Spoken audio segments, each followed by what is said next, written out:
Chapter 6. It pleased Darius to set over the kingdom 120 princes, which should be over the whole kingdom, and over these three presidents, of whom Daniel was first, that the princes might give account unto them, and the king should have no damage. Then this Daniel was preferred above the presidents and princes, because an excellent spirit was in him, and the king thought to set him over the whole realm. Then the presidents and princes sought to find occasion against Daniel concerning the kingdom, but they could not find none occasion nor fault, for as much as he was faithful, neither was there any error or fault in him. So the other presidents was haters and looking for something to accuse Daniel for. Then said these men, we shall not find any occasion against this Daniel, except we find it against him concerning the law of his God. Then these presidents and princes assembled together to the king, and said thus unto him, King Darius, live forever. Sucking up to the king. All the presidents of the kingdom, the governors and the princes, the counselors and the captains, have consulted together to establish a royal statute, and to make a firm decree that whosoever shall ask a petition of any god or man for 30 days, save of thee, O king, he shall be cast into the den of lions. Now, O king, establish the decree and sign the writing, that it be not changed, according to the law of the Medes and the Persians, which altereth not. Wherefore King Darius signed the writing and the decree. Now when Daniel knew that the writing was signed, he went into his house, and his windows being open in his chamber toward Jerusalem, he kneeled upon his knees 3 times a day, and prayed and gave thanks before his God as he did aforetime. Basically, Daniel said, y'all got me bent.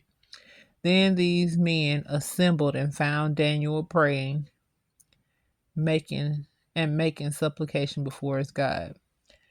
Then they came near and spake before the king concerning the king's decree.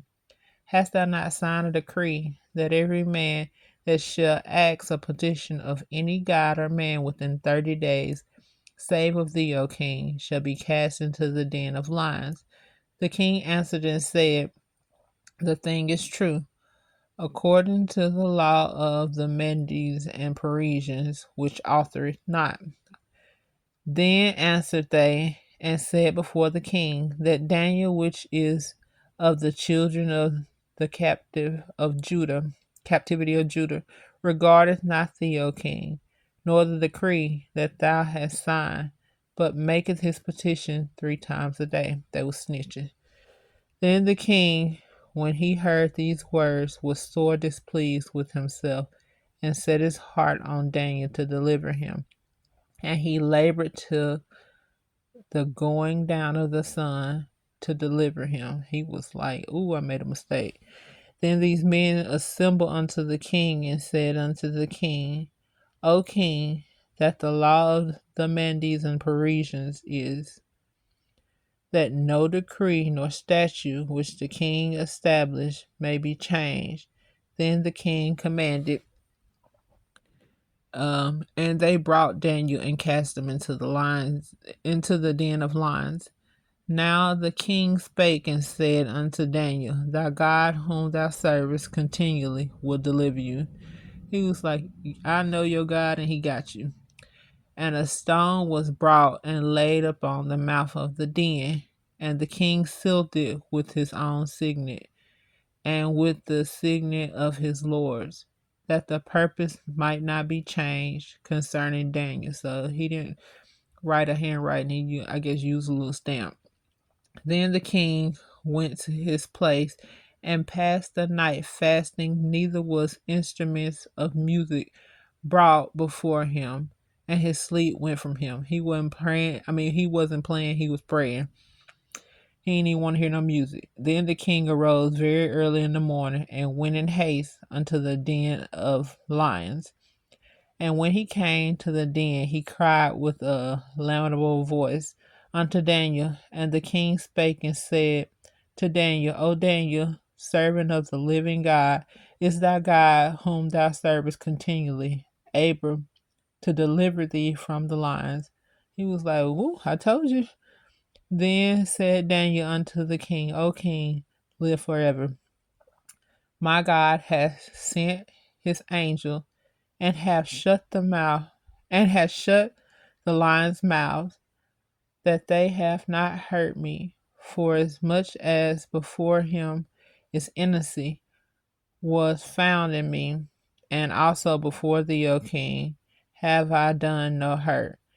Then the king exceedingly glad for him, and commanded that they should take Daniel up out of the den. So Daniel was taken up out of the den, and no manner of hurt was found upon him, because he believed in his God. And the king commanded, and they brought those men which had accused Daniel, and they cast them into the den of lions, them, their children, and their wives. And the lions had the mastery of them, and break all their bones in pieces, or even they came at the bottom of the den. God, them people ain't playing. So everybody who's like, "Oh, God loves everything," and everybody, God is not no joke. He's standing on business when it come to his folks. Then King Darius wrote unto all people, nations, and languages that dwell in the earth, peace be multiplied unto you. I guess he was like, y'all see what happened when you mess with a living God. And I think everybody understood that he was saying peace be multiplied. Basically, y'all see what's up. And I'm not playing with y'all. Neither is the one true living God. I make a decree that in every dominion of my kingdom men tremble and fear before the God of Daniel, for he is the living God and steadfast forever, and his kingdom that which shall not be destroyed, and his dominion shall be even unto the end. He delivereth and rescueth, and he worketh signs and wonders in heaven and in earth, who hath delivered Daniel from the power of the lions. So this Daniel prospered, and in the reign of Darius, and in the reign of Cyprus and the Persian. May the Lord add a blessing to the reading of Daniel chapter 6, KJV.